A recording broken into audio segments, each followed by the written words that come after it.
Did you know that according to the article titled Effective Despotic Leadership on Employee Turnover and Tension, that it can cost a company anywhere between 50 to 200% of an employee's salary to replace them? Now, after I read the cost to replace employees, how much attention do you think organizations should dedicate toward employee turnover? Hello everyone, my name is Nathan Christian. I'm a freshman here at SPCC. Today I'm going to be looking at employee turnover rate, which is often overlooked, but it's extremely important for organizations to succeed. So why does employee turnover rate even matter? Well, it matters because it can have a significant impact on financial costs for organizations, and it can also affect their culture and morale. Now, the reason I chose this topic is because of an old business teacher I had last semester when I went to Chico State. My teacher would always tell us about how important it is to build chemistry in your organization, and that employee turnover kills chemistry and wastes time and money.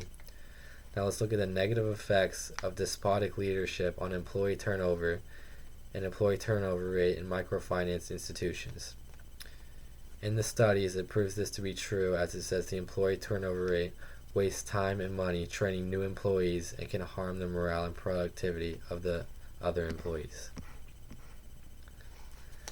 The first study that I looked at had looked at despotic leaders, which is a leader that undermines motivation and how they affect turnover and tension.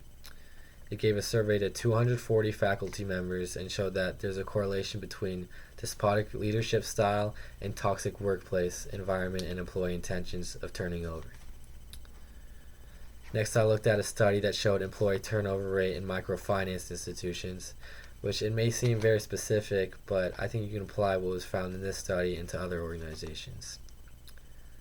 So the study gave a questionnaire to 5 different microfinance institutions and found that there are 3 factors that lead to employee turnover. One is individual factors like personality and culture. Second is job-related factors like workload and job complexity. And the last one is organizational factors like HR practices and the opportunities for growth and support within the organization. Now that we've looked at the 2 studies, let's look at strategies to lower employee turnover rates. One effective strategy to lower employee turnover rates is to establish a positive organizational culture.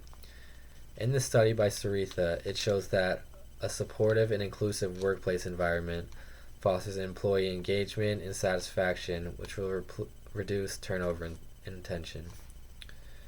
There are many steps needed to implement these strategies. First one being organizations should be investing in the leadership training programs to cultivate effective and supportive management practices. One communication method that could be used is face-to-face meetings, where you communicate the importance of building a positive organizational culture and finding specific ways to achieve this goal.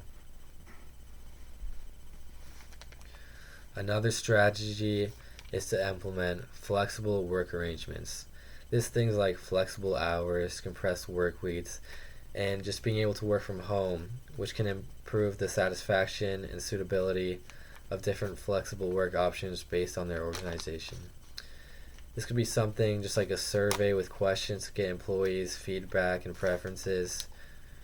Once you get those feedback and preferences, organizations should be able to establish clear policies and guidelines for work arrangements.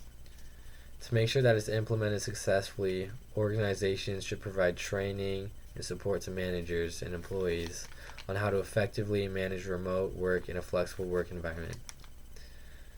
This can better the work environment by creating a more adaptable and friendly work environment. In conclusion, a high employee turnover rate are extremely important for the success of organizations. Not only do high employee turnover rates waste time and ruin chemistry among employees, but they also have a significant financial burden and reflect employee satisfaction and engagement and organizational culture.